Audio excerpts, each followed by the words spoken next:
বিসমিল্লাহির রহমানির রহিম। প্রিয় ভাই ও বোনেরা, আজ আমরা জানব কেন লাইলাতুল কদর নির্দিষ্ট রাত আমাদের জানা হয়নি। আল্লাহ তাআলা বলেন, লাইলাতুল কদরি খায়রুম মিন আলফি শাহর। লাইলাতুল কদর হাজার মাসের চেয়ে উত্তম, অর্থাৎ এই রাতে ইবাদত 83 বছরের বেশি ইবাদতের চেয়ে উত্তম।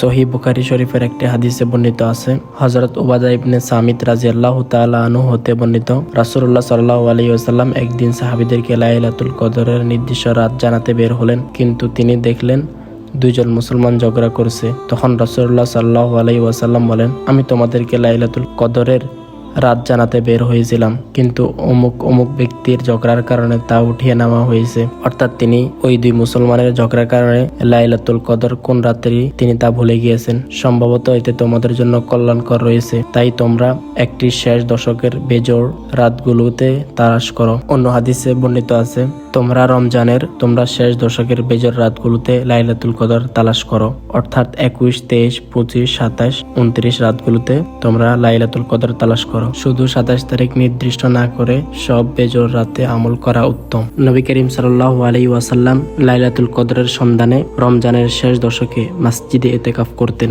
এবং বেশি বেশি রাতে নামাজ আদায় করতেন। সহিহ বুখারী ও মুসলিম শরীফে বর্ণিত আছে, যে ব্যক্তি ঈমান ও সওয়াবের আশায় লাইলাতুল কদরে কিয়াম করবে, অর্থাৎ নামাজ আদায় করবে, তার পূর্বের গুনাহ মাফ করে দেওয়া হবে। অর্থাৎ তাহাজ্জুদ, তারাবি, নফল নামাজ বেশি বেশি আদায় করা এবং তারাবি নামাজ পূর্ণভাবে আদায় করা। তিরমিজি শরীফে বর্ণিত আছে, হযরত আয়েশা সিদ্দিকা রাদিয়াল্লাহু তাআলা আনহাকে নবী করিম সাল্লাল্লাহু আলাইহি ওয়াসাল্লাম রমজানে পাঠ করার জন্য একটি দোয়া শিখিয়েছেন। সে দোয়াটি হলো, আল্লাহুম্মা ইন্নাকা আফুউন তুহিব্বুল আফওয়া ফাআফু আন্নী। রমজানে আরো অন্যান্য আমলগুলো করা, যেমন আস্তাগফিরুল্লাহ, সুবহানাল্লাহ, আলহামদুলিল্লাহ, আল্লাহু আকবার, এই তাসবিহগুলো পাঠ করা, দান সদকা করা। নবী করিম সাল্লাল্লাহু আলাইহি ওয়াসাল্লাম রমজানে সবচেয়ে বেশি দান সদকা করতেন। আমরা যদি এই আমলগুলো করতে পারি, ইনশাআল্লাহ আমরা লাইলাতুল কদর অবশ্যই পাবো।